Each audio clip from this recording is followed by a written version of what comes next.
that not everybody in this country is happy. Indeed, a lot of young people have been wound up by scare stories and are actually very angry and very scared about their future. It's an irony, really, that it's the youth of the country that appear to be worried. Right across the whole of the European Union, it is the under-30s that are protesting in the streets against undemocratic centralised control and indeed against the euro and virtually everything that emanates from Brussels. In time, I hope that some of these sharp divisions can be healed when people start to realise that actually life outside the European Union is really very exciting and we've got a much better, brighter future being in charge of our own lives. And certainly the stock markets, despite everything George Osborne told us, have rallied very strongly. FTSE is now about 14% higher than it was during its February lows.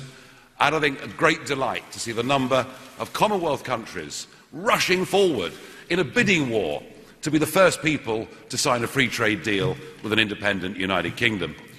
What the country needs is strong leadership. What it needs is direction. What it needs is not business as usual. I'm certain of one thing. I'm certain that the United Kingdom will leave the European Union. We've won that. And in terms of our Parliament and in terms of our courts, that is a great historic victory. What I'm less certain of is what deal is this government going to cut. And we need a new Prime Minister who puts down some pretty clear red lines that we're not going to give in on issues like free movement. And we need a Prime Minister that will not sell us out to what is known as the single market, but effectively a big business protectionist cartel. So we need a vision from our new leader, a vision that shows we're going to engage with the world and turn us into an enterprise economy. And to do that and to achieve that, we need a team of negotiators that include figures from across the political spectrum, which reflects that Brexit vote, and crucially, we need some business people who know not only how the world works, but understand the importance of lobbying industry directly. We need to be lobbying the German car industry, the French wine producers, because next year, both France and Germany have general elections. It is pressure on Merkel, it is pressure on Hollande from within those countries that is likely to get us the best possible deal. And we need to go global, and there is no reason to wait for this at all. As soon as we get a new Prime Minister, we need teams of negotiators. I'm told we haven't got the skill. I'm told we haven't got the competence or the expertise within our own civil service, which I suppose is the price you pay when you give away the ability to run your own country. So let's headhunt them.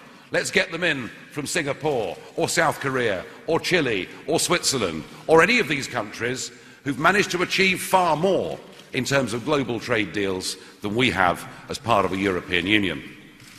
So we are now in charge of our own future, and I want us to grab this opportunity with both hands. Now, one of the questions that is being asked is, what of UKIP? What is the future for UKIP after this result? Well, we've clearly established ourselves as the third political force in this country, and this year we've extended our elected representation to the Welsh Assembly and to the London Assembly. And there's no doubt that without us, without the growth in UKIP, there would not have been a referendum. And there's also no doubt that when it came to the ground campaign in this referendum, it was the People's Army of UKIP who were out there delivering the leaflets, putting out the posters and doing all that work that needed desperately to be done. And I do believe myself that it's UKIP and UKIP's messages that inspired non-voters to go out there and make the difference. Without UKIP, there is no way that the Leave vote would ever have got over the line. So UKIP needs to be strong. We need to be strong and push to try and make sure that this country gets the best possible terms. And in electoral terms, well, the party now has built up a very loyal following of people who want to go out and vote UKIP at every given opportunity. And they see us, our voters, they see us as being the one party that's actually prepared to stand up for ordinary, decent people.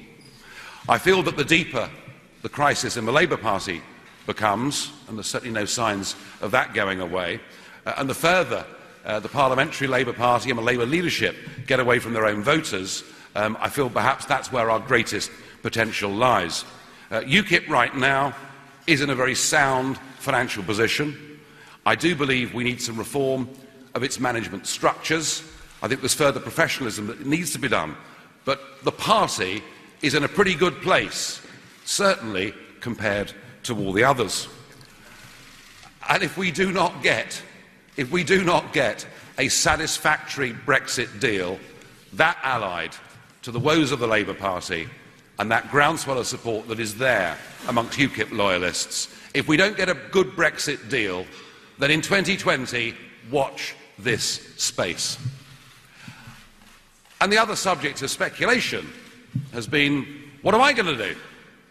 Well, all I can say on this long journey is a huge thanks to everybody that's helped me, many of whom are in this room today. And it has been a very long journey. Not at every stage of the way an easy one, although most of it, I have to say, has been tremendous fun. But when I think back to when I first stood for UKIP, well, in fact, when I first stood for anybody, in the Eastleigh by-election, which took place in 1994, and I managed to scrape past screaming Lord Such by a massive 164 votes. And to have gone from that to being part of a national campaign that attracted 17.5 million votes for Brexit says to me that, tough though it's been at times, it has certainly all been worth it. I came into politics from business because I believed that this nation should be self-governing. I have never been, and I've never wanted to be, a career politician. My aim in being in politics was to get Britain out of the European Union. That is what we voted for in that referendum 2 weeks ago, and that is why I now feel that I've done my bit, that I couldn't possibly achieve more than we managed to get in that referendum, and so I feel it's right that I should now stand aside as leader of UKIP. I will continue to support the party. I will support the new leader. I will watch the renegotiation process in Brussels like a hawk, and perhaps comment in the European Parliament from time to time. I'm also very keen to help the independence movements that are springing up in other parts of the European Union, because I'm certain of one thing: you haven't seen the last country that wants to leave the EU. It has been a huge chunk of my life doing this, and it's not easy, perhaps when you feel a degree of ownership of something, to let it go.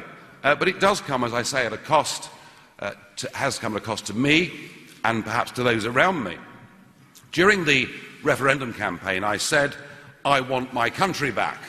And what I'm saying today is I want my life back. And it begins right now. Thank you.